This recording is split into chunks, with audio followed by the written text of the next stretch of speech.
To our hero, from his hope, a youth's message to Jose Rizal.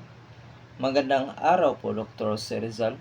I am one of the many Filipino youth in the present time, the generation you once called the pag-asa ng bayan.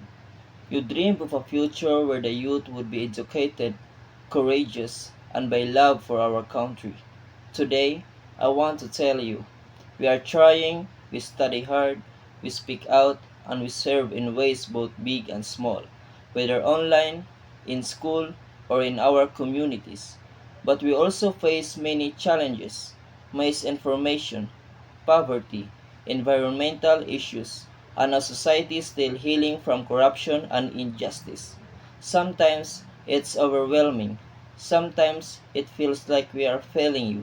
Yet your life reminds us that even in the darkest times, buhay ang pag-asa.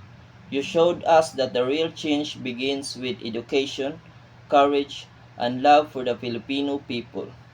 You believe in us, and that belief continues to light our way.